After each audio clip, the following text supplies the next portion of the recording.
NCRV, NOF.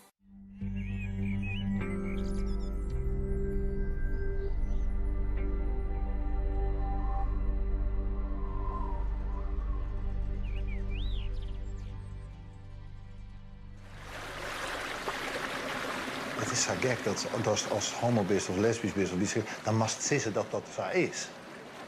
Dus eigenlijk is het dan nog net normaal. Het zou mooi zijn, wij zijn normaal. Maar dan blijft het een beetje speciaal of zo. Hoi.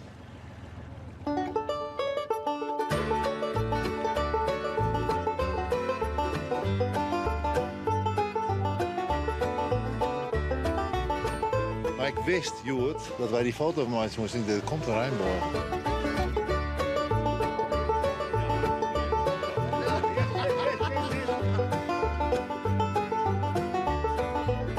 Het gaat net om mij, het gaat om de Rijnborggemeenschap, op de mooie gemeenschap in het algeheel. En wat ik nou hoop, dat nou oren het oppakken.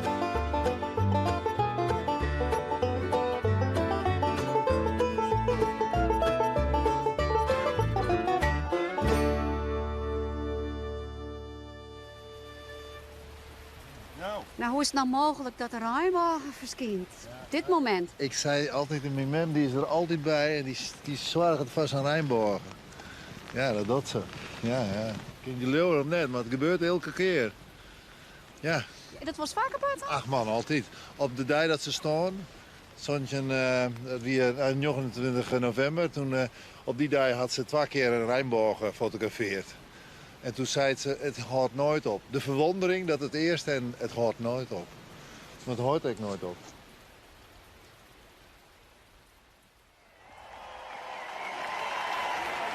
My name is Harvey Milk, and I'm here to recruit you.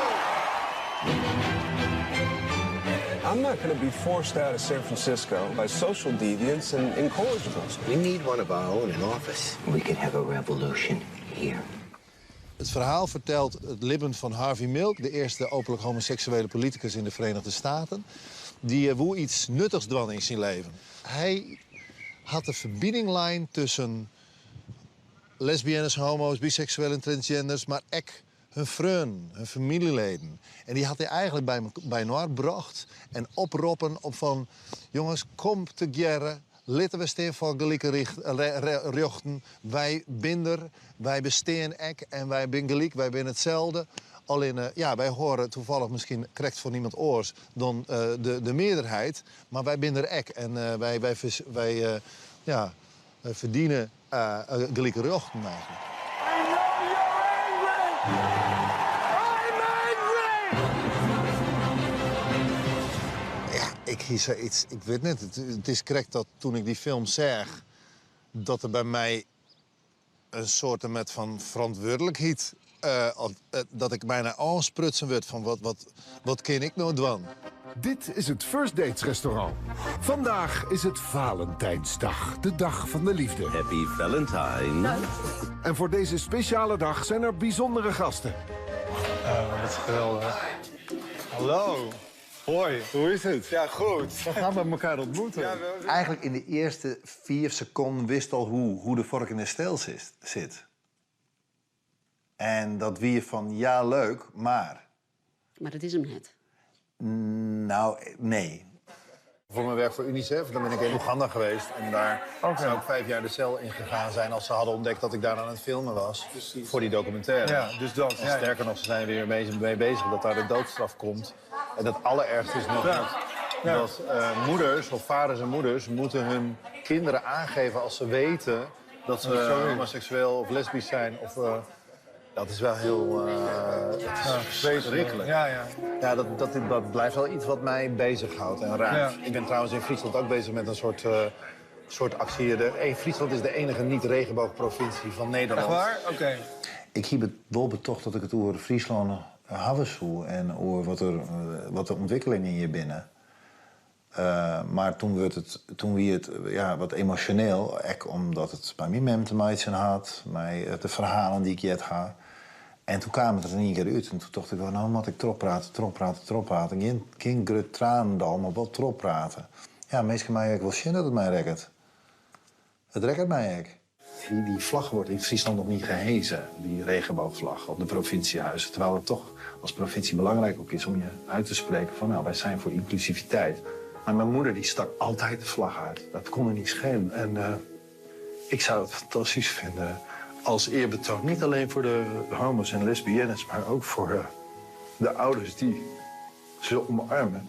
Dat die regenboogvlag wordt gehesen.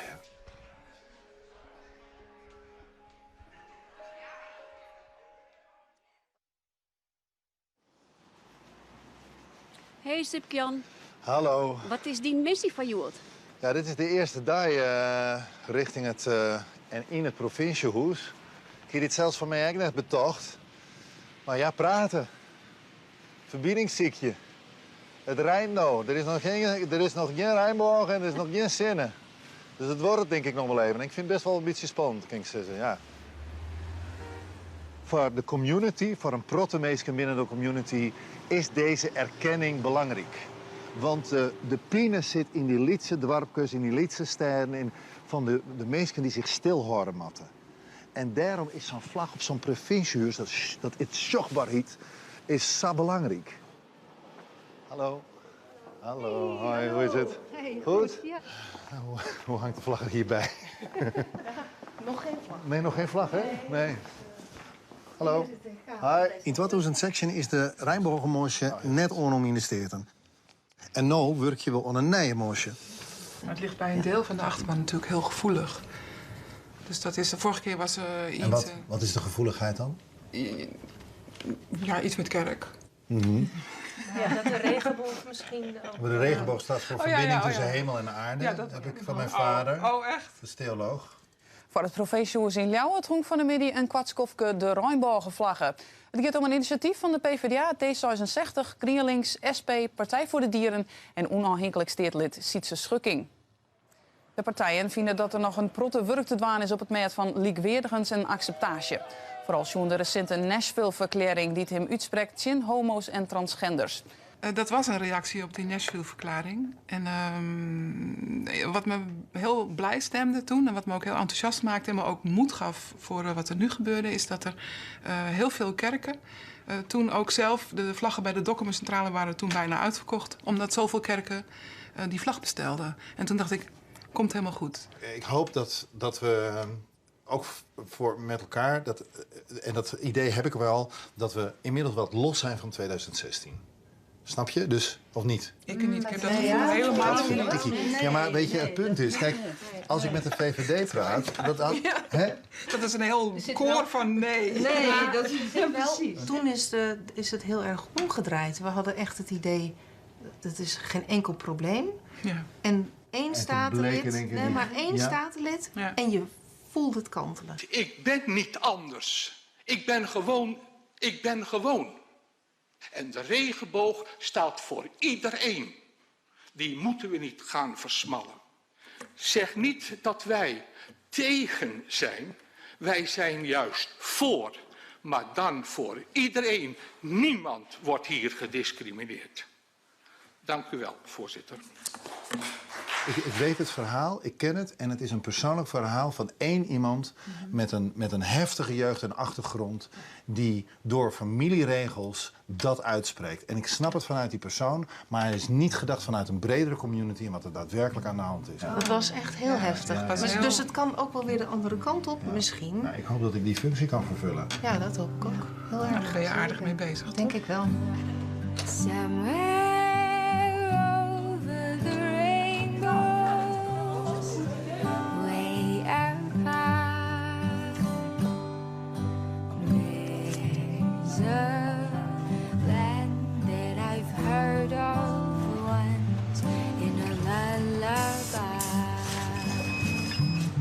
Goedemiddag allemaal, van harte welkom. Neem allemaal plaats, alstublieft. Nu, ik ben bij de vrouwen geweest, hè? Bijna een dik jaar. Ja, daar zijn er hele hoop bij die zijn hartstikke verkeerd. Die zijn Die zijn lesbisch. Ja, hartstikke lesbisch. Ja, hartstikke lesbisch.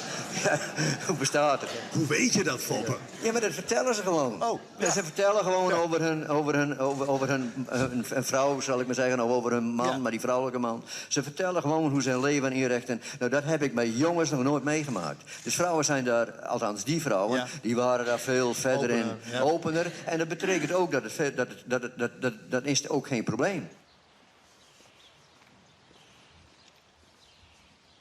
Toen een zoontje dat wie kreeg na mijn scheiding van mijn man, een mannenletter, is mijn mem plotseling stoorn. Uit het niets. Dat wie voor u wel een schok.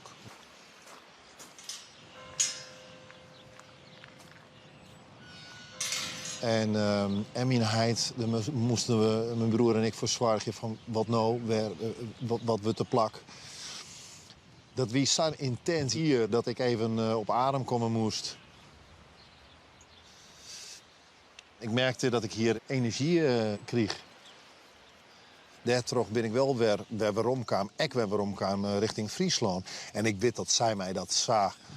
Ja, daar wens je dat ik wat meer balans hier, wat meer rust. Ja, en mijn mem en ik hier een speciale band. Ik en mijn heid ook, alleen mijn mem en ik ervaar haar nog steeds in het dagelijks leven. Eén keer wat meer dan de oren keer, maar bij wijze van spreken dat ze er is of wat dan ook. En dat dit nou gebeurt, met het Rijnborg gebeuren, dat vindt zij prachtig.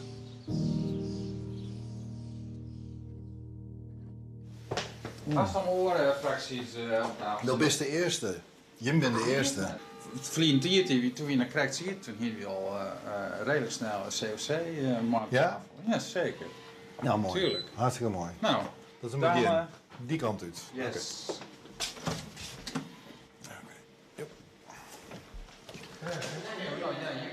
De fracties waarvan je zou kunnen bedenken dat ze tegen waren of zijn, die zijn groter geworden. Dus ja, dan worden we met elkaar, wordt het moeilijker om een meerderheid te krijgen. Zo. Hoe weer het bij het Forum? Ja, het weer een goed gesprek. Maar weet je wat zo grappig is? Op een website, ze willen dus niet die vlag, ze vinden symboolpolitiek gek, maar ze zetten wel een regenboogvlag op hun website. Beetje vaag. Serieus. Oh ja. Ik ben verrast dat de MIDI bij Cambuur eigenlijk zal direct resultaat opleveren. En dat wie bij de Drachtse Boys. Je moet er niet aan denken dat je stopt met voetballen, met sportbedrijven, omdat je niet voor je geaardheid kunt uitkomen, omdat de omstandigheden niet veilig genoeg zijn. Ik vind het een mooie manier om samen met de COC en andere betrokken partijen, sportbedrijf, Drachten, collega-clubs en als Drachtse Boys zijn, dat we vandaag stil mogen staan en zichtbaar mogen maken dat voetbal voor iedereen is. Iedereen bij Drachtse Boys kan voetballen.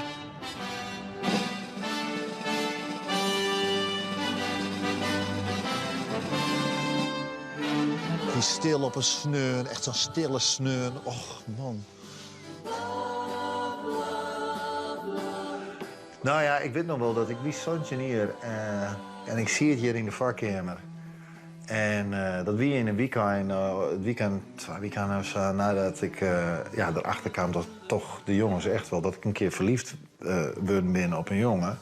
En toen dacht ik, ja, ik mag het een keer vertellen. En nou, het was voor mij een drempel, jongen. Het was een berg om er even overheen te komen van, nou mag ik het zeggen. Maar ja, ik heb wat vrienden verteld en ik dacht, nou, dan moet ik mijn heid en met ek weten. Dus ik zie het er in de hoek en ik zei van, nou, je mag je wat vertellen. Ik ben een jongetje in kamer en ik ben er verliefd op geworden. Dus ik denk dat ik homoseksueel ben. Nou, toen werd het heel even stil en toen zei mijn mem of mijn heid zei, nou mooi dat ze dat vertellest. En wat moedig en nou wat fijn. En wie liep van, nou prima jongen, hartstikke goed. En mijn heid die zei dadelijk van, nou ik had die een hele leven al weten. Hoe dan? Nou ja, er wie in Damwoord, in de buurt van Damwoord, wie een man en die was wel helder voelend of helder ziend. En die hier ooit een keer een foto van mij shown als Lietse baby. En toen hier er zijn over mij Van, dat is een kuitig jonkje, die had vonkjes in de egen. En hij zit altijd over de schutting of er nog wat nice te belibben is. Maar hij trekt iets meer naar de jonkjes dan naar de famkes. Maar het komt al helemaal goed. Maar hij zei tegen mij, dat had ik altijd onthouden. Hier in Wiens, ik ga hier nog wennen. Toen ik zoontje weer in Jelle hier. Tijdens mijn examen hier. Dus ze koen me al hier al. En ze ga ik mij maken dat ik op televisie kwam. En de mensen worden hier al hier accepteren zodat ze binnen. Ik ga me hier altijd welkom voelen. Dit is hier nooit een issue geweest. Maar voor mij is het misschien oors omdat ik bekend ben. En mensen wisten het al van mij. Maar het is oors als je... Nou, als dat net haast en dan mag het uit de kast komen. Oké, net achterover. Maar gelukkig hier ik echt een paar goede verhalen van mensen die het prima hebben hier in Friesland. En ik leer echt dat het klimaat eigenlijk over de hele linie wel goed is. Maar de binnenplakken, discriminatie is de cijfers binnen best heeg hier in het noorden. En de binnenplakken dat mensen zich nog net zo welkom voelen. Ben je aanspreekbaar, Frits? Nou, ik zit in een stiltecoupé. Hoe laat ben je hier? Wat over 4? Ja. Dan gaan we eerst even praten met 50 plus. Het zou wel super zijn als we vandaag weten dat hij echt definitief voor stemt. Enorm serieus. Je mag geen handen geven, maar, maar we mogen wel hukken. Er moet meer geknuffeld worden hier in de provincie. Goedemiddag. Hey, dit moeten de heren zijn. Teun Wiersma, hallo. Teun Wiersma. Nou, mijn zoon zelf is ik oors, maar die bent nou in Ierland met zijn vriend. En wat is oors? Oors dan de hetero's? Ja, okay. Maar voor mij is het gewoon. Ja, maar... Ja. het is eigenlijk net oors. Het is net oors. Nee, het is net oors. Nee. Het is net oors. En hij accepteert mij, ik. Ik ben. Ja, dat is want fijn. Ik heb eigenaardigheden. Ja? Ja. 50 plus stemt niet wat was een section Chinderij mogen mosje. Maar nou, als een nij statenlid. Ja, prima. Ja, nu is wel het moment. Ja. Ik denk dat we kunnen concluderen dat 50 plus op 22 april voor deze motie gaat stemmen. Ik mag je nog geen openlijk antwoord geven, maar je proeft het al enigszins aan mij dat ik, als we het zo vertalen, dat hij heel breed is, ga ik er graag in mee. Je mag mij erbij zetten. Goed zo. Oh, wacht even. Om in te dienen. Ja, zullen we dat maar doen? Ja. Al is het symbolisch. Nou, heel erg bedankt. Oh, hij steekt me op. Oh, leg hem erop. Ja, dat is een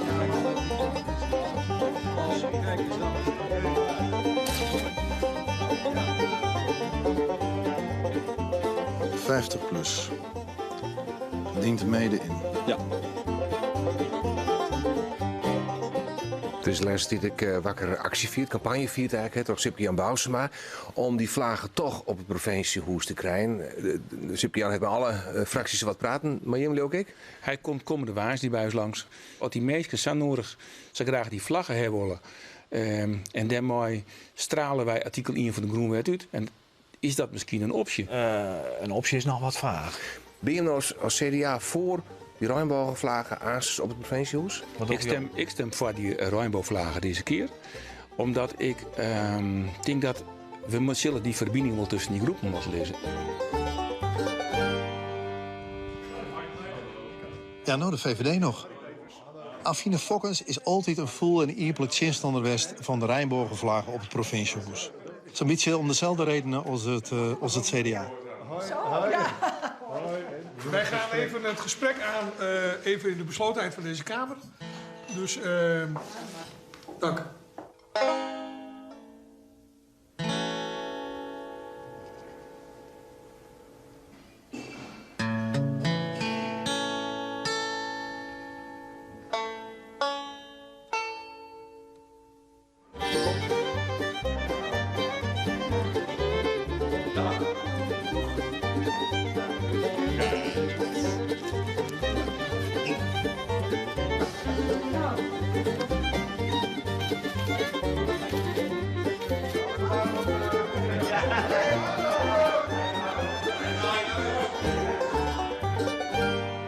Wij hebben hier filmen met de VVD en Anne Brok komt van de trap af. Homoseksueel, openlijk. Rin de voort. Waarom rint hij voort? Nee. Goeie beweging. Moedig vol. Zo is dat. Zullen we wat gaan drinken? Schilderijen van mijn mem in de achtergrond. Het had meidje natuurlijk, die regenbogenvlag en mijn seksuele diversiteit. En toen betoogde ik in één van, ja, maar mijn heid en mem ben ik hetero, maar hij is wel omarmd. En dat is juist de verbinding. En toen haak ik het daarop op concentreren, de dialoog. Ik denk dat voor sommige mensen krijgt de sleutel wie van, oh ja, maar het gaat om meer mensen. Het gaat net alleen om de homo's en de lesbisch die zichzelf shamen litten of accepteren viele worden. Woen, of hoe is dat? Ja, dat.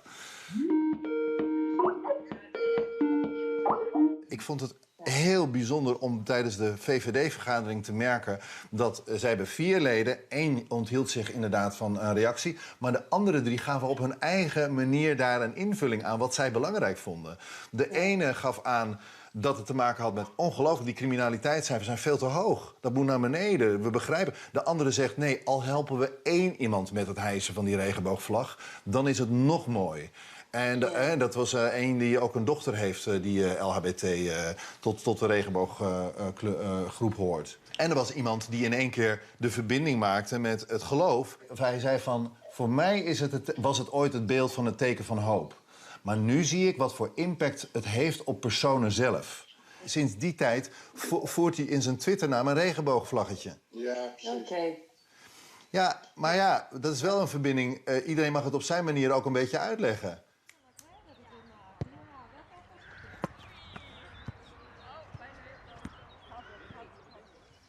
Ik zeg op LinkedIn, zag ik het bericht van Cypriaan, die mij op first dates. En dat griepte me. En toen had ik het bestuur maild van, mij de vlaggen bij u zijn top, bij Bikwiek Dokkum. Gelijk, akkoord, helemaal mooi. En ik heb de vlag besteld. En toen kreeg ik hem binnen. En het weer per sneun, ik weet het nog. En er weer een 3 famkes van de Pink Ladies van Bikwiek, die weer bij ons thuis. En ik pakte die vlag uit. En ik zeg gewoon de blijdschap van die fammen. Wij worden accepteerd als we binnen. Die vlag betekent iets voor us. En dat griepte me aan. En toen viel ik echt hoe belangrijk het is van die vlaggen. Het is net symboolpolitiek. Het komt uit het hart. En het betekent heel volle voor mensen die oors binnen als de norm. 3, 2, 1, go!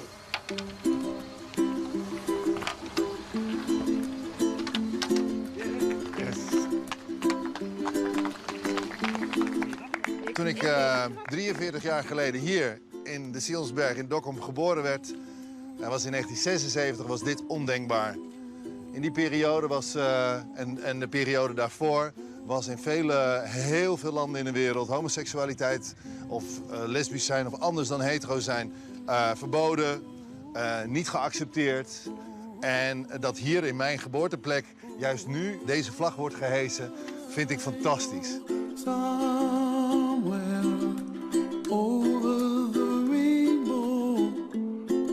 Dus maak nog wat zeggen. Ik roep Cambuur hier rek op en SC Heerenveen van hang die vlag even op. Dank u wel.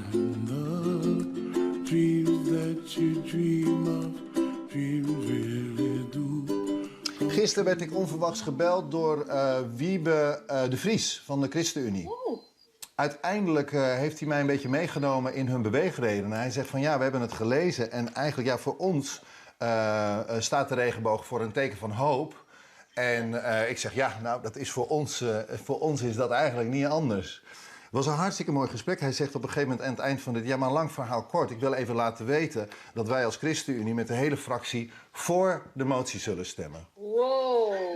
Oh. Dan de SP met 2, 50 plus, met 1. Dus dan zijn wij al met 11, 12, 13, 14, 15. Ja, dit is de dag van de weerheid. Hast er rekening mee dat er nog een duvel uit een doosje komt? Ik wil eigenlijk net bij een duvel uit een doosje rekening houden. Maar wij gaan dienen wat we dienen hebben. Hè? Maar ja, je weet het nooit. Je weet het nooit. Dank u wel. Voorzitter, het was hartverwarmend om te zien dat op vele plekken de afgelopen tijd de regenboogvlag werd gehesen in Friesland. Moet je nou een vlag hijsen om iets duidelijk te maken wat diep in onze genen zit. Als, daar moeten we aandacht aan besteden. Zo zijn wij gewoon. Zeker in deze provincie. De ChristenUnie shot de vlaggen als een teken van hoop voor iedereen. Een inclusieve minskip waarin elk persoon meetelt. In Nederland zijn we trots op onze tolerantie als het gaat om homoseksualiteit en genderdiversiteit. Helaas is dit vaak een dun laagje vernis. 50PLUS juicht het dan ook toe dat Friesland vandaag eindelijk ook een regenboogprovincie wordt. Maar dat het gebeurt, dat het blijkbaar nodig is, doet me tegelijk ook pijn. Wat mij betreft blijven we de enige provincie die zich geen regenboogprovincie noemt. Heel helder moet zijn dat mijn fractie voor gelijkwaardigheid is en dus niet voor een exclusief symbool voor inclusiviteit. En waarom opnieuw deze discussie, terwijl wij u zo expliciet uitsprutsen hebben in 2018 zien alle vormen van discriminatie? Is die uitlist te complex, te moeilijk, wordt die net begrepen? Ik ga hier even zien om welke kant keert dit uit. En ik zie het beteer van Charles, maar echt van, oh Tom, jongens, je zult toch net op het laatste moment even een oor stemmen. Het ophangen van de regenboogvlag en verder niets doen is niet alleen symboolpolitiek, maar ook struisvogelpolitiek. De andere kant op kijken, niet willen zien waar het echte probleem zit. Voorzitter, het echte probleem is de massa-immigratie en het daarmee binnenhalen van de islam. Daarmee halen we ook de homohaat binnen. En jullie willen een regenboogvlag ophangen, alsof dat helpt. De-islamisering, dat helpt. Dank u wel. Daarmee hebben alle partijen hoorn, ben ik net in vergeten.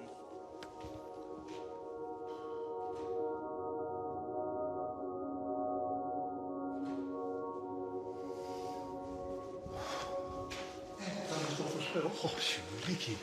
Wat een vuur. Het ligt allemaal aan de moslims, begrijp ik.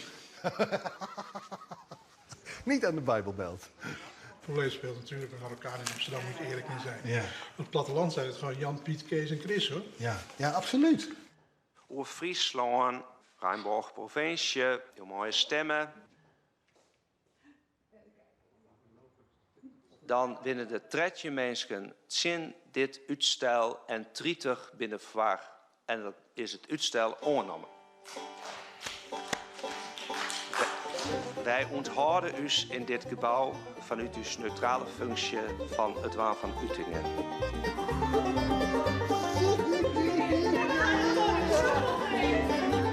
Dank hè, voor de steun. Ja, ja.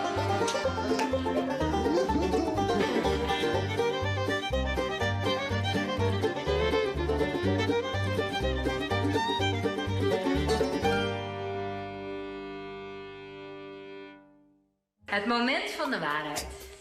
Willen jullie elkaar nog een keer zien? Ik zal beginnen. Oké. Dit is een hele leuke date. Een hele leuke date. Je hebt een hart van goud. Ja. Het zou te gek zijn geweest als mijn vuur was opgeleid. Ja. Alleen het vuur is niet opgeleid. Oké. Doeg. Nou, het is wel mooi dat het wat in beweging zet gaat. En eigenlijk, ik kan praten wat ik wil bij de provincie. Maar die 1 minuut 22 bij First Date zei alles. Ja, eigenlijk alles. Why then, oh why can't I? If happy little bluebirds fly beyond the rainbow. Ik denk dan wel altijd de leer de wind. Altijd.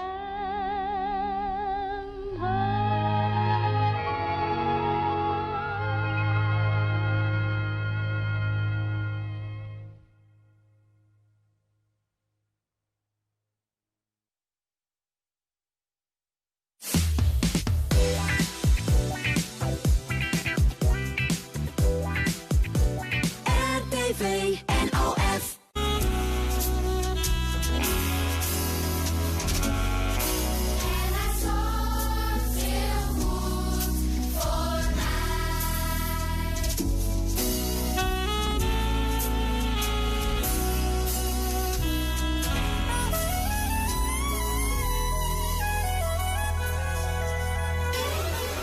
Het verske van de week.